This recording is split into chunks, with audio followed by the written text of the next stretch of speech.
எல்லாருக்குமே அம்மா செய்கிற டிஷ்ஷஸ்னால் ரொம்ப பிடிக்கும். எனக்கு முக்கியமாக இந்த சொரக்காய் தட்டைப்பயிறு குழம்பு ரொம்ப பிடிக்கும். எப்படி செய்யலான்னு பார்க்கலாம் வாங்க. அதுக்கு ஃபஸ்ட்டு ஒரு கடாயில் 4 டேபிள் ஸ்பூன் ஆயில், கடுகு, ஒரு 1/2 டீஸ்பூன் அளவுக்கு சோம்பு, ஜீரகம், கொஞ்சம் போல் கடலப்பருப்பு, உளுத்தம்பருப்பு எல்லாத்தையும் போட்டு நல்லா பெரட்டி விடுங்க. நல்லா பொரிஞ்சு வந்ததுக்கப்புறம் அதில் பார்த்தீங்கன்னா ஒரு 3 தக்காளி, 15 போல் சின்ன வெங்காயம், 10 பல்லு பூண்டு எல்லாத்தையும் ராவாக அரைச்சி வச்சுக்கோங்க. அரைச்சி வச்சு அந்த பேஸ்ட்டை ஆட் பண்ணிக்கோங்க. ஆட் பண்ணி நல்லா கிளறி விடுங்க. நல்லா கிளறி விட்டுட்டேன். அதில் பார்த்தீங்கன்னா கருவேப்பிலையை ஆட் பண்ணிக்கோங்க. சின்ன வெங்காயம் இல்லை அப்படின்னா பெரிய வெங்காயமாக ஆட் பண்ணிக்கோங்க. ஆனால் பார்த்தீங்கன்னா சின்ன வெங்காயம் தான் இந்த குழம்புக்கு நல்லா டேஸ்ட் கொடுக்கும். ஸோ இது நல்லா வதங்கி வந்ததுக்கப்புறம் நல்லா எண்ணெய் பிரிஞ்சு வர அளவுக்கு வரணும்.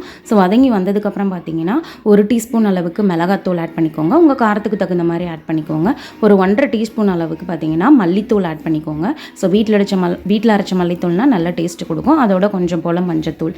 ஸோ எல்லாத்தையும் சேர்த்து மிக்ஸ் பண்ணி விடுங்க. வேறு எந்த தூளும் ஆட் பண்ண வேணாம். ஸோ இதெல்லாம் நல்லா பிரிஞ்சு வர அளவுக்கு வந்தோடனே அதோட நம்ம கட் பண்ணி வச்ச சொரக்காயை ஆட் பண்ணிக்கோங்க. ஸோ சொரக்காய் ஆட் பண்ணதுக்கப்புறம் தேவையான அளவு, இந்த குழம்புக்கு தேவையான அளவு தண்ணி ஆட் பண்ணிக்கோங்க. உங்களுக்கு கெட்டியமாக வேணும்னா நிறைய தண்ணி ஆட் பண்ணாதீங்க, கம்மியாக ஆட் பண்ணிக்கோங்க. அதோட கடைசியாக உப்பு போட்டு மிக்ஸ் பண்ணி விட்டதுக்கப்புறம் நம்ம வேக வச்சு தட்டைப்பயிரை ஆட் பண்ணிக்கோங்க. தட்டைப்பயிறு பார்த்திங்கன்னா நான் ஊற வைக்கல. ஸோ அப்படியே தான் வேக வச்சாங்க. ஒரு 3 விசில் விட்டோன்னா நல்லா வெந்துருச்சு.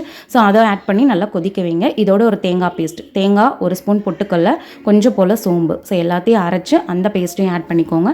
ஸோ நல்லா கொதிக்க வைங்க. கொதிக்க வச்சு இறக்குனீங்க அப்படின்னா டேஸ்டியான குழம்பு தயார்.